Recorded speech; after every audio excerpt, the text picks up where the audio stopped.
The world has a place where the silence is so deep it has a sound of its own. It is a continent of ice at the bottom of the globe, Antarctica, a land of extremes. The sun can vanish for months, leaving the land in a long twilight dream. The ice stretches for millions of square miles, a white desert that seems to go on forever. It is a place that feels empty, a place that feels lonely. But emptiness can be deceiving. The deepest secrets are often kept in the quietest rooms. Many believe this vast whiteness is just that. White. Empty. A blank page in the book of the world. But what if the ice is not a page, but a cover? A thick, frozen shield hiding something of immense age and importance. Mountains taller than any in Europe are buried completely. Valleys deeper than the Grand Canyon are filled with frozen water. This is a land that holds the memory of a different Earth, a time when this continent was green and teeming with life. The ice did not just cover this land, it preserved it, waiting in perfect, frozen stillness for the world to change once more. We have only mapped its contours with waves of sound and echoes of radar. In those echoes, some see more than rock and shadow. They see the faint outline of a forgotten world. Perhaps the real story of Antarctica is not written in the layers of ice, but in what lies beneath them. A story that does not belong to us, but to something far, far older. For centuries, sailors and scholars imagined a great southern land, Terra Australis Incognita. The Peary Race map, drawn in 1513, shows a coastline startlingly like Queen Maud Land, buried under ice for at least 6,000 years. Its notes claim even older sources, some from the time of Alexander the Great. Other maps depict rivers and ranges where today there is only ice. Who were these ancient map makers? Where did their knowledge come from? Perhaps the great ice does not just hide a continent, perhaps it hides a history. In the austral summer of 1946-47, the U.S. Navy launched its largest Antarctic expedition, led by Admiral Richard E. Byrd. An immense task force, planned for months, cut short after only 8 weeks. Byrd spoke of a new enemy that could fly from pole to pole at incredible speeds. Then, silence. Classified logs, suppressed statements. Unofficial accounts describe encounters with disc-shaped craft, silent, impossibly agile. Planes were lost.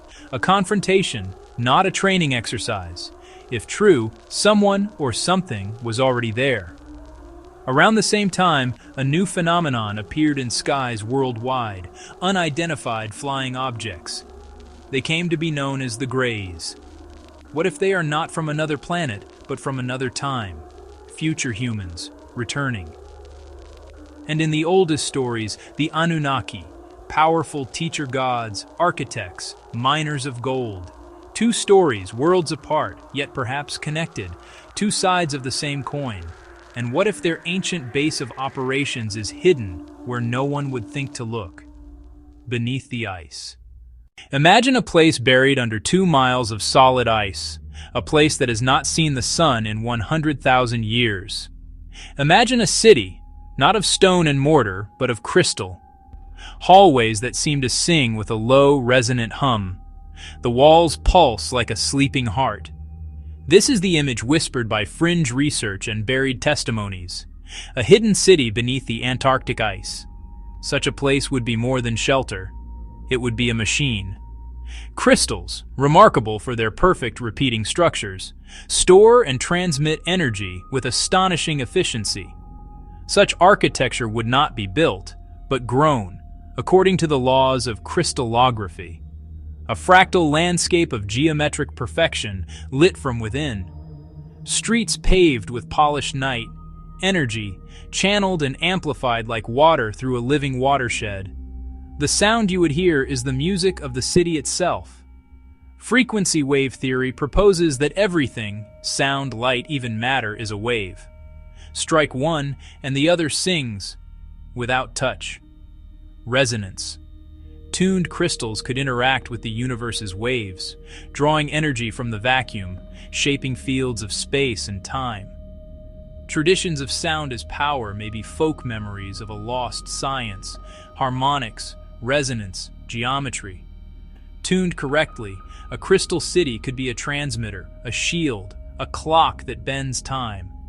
The only difference between science and myth here may be the scale, a scale possible for those who could sculpt a city of crystal beneath the ice.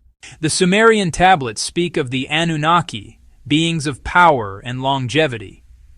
Builders and teachers who from heaven to earth came, flying in ships of heaven. They sought gold, not for wealth, but for its properties. What better vault than Antarctica, green once, then sealed by ice?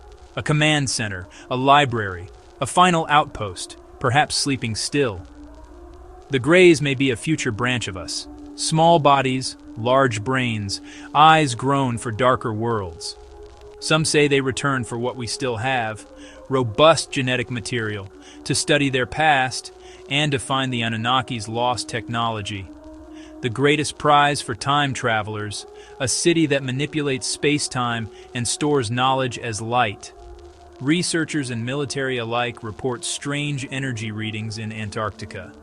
Not a conventional radio, a deep, resonant carrier, felt more than heard. Perhaps power bleeding from the crystal city, or a beacon calling its makers home. The Greys may be amplifying it, trying to talk to what sleeps below. The city, a sleeping giant, waiting for the right key. We stand at the edge of a great mystery.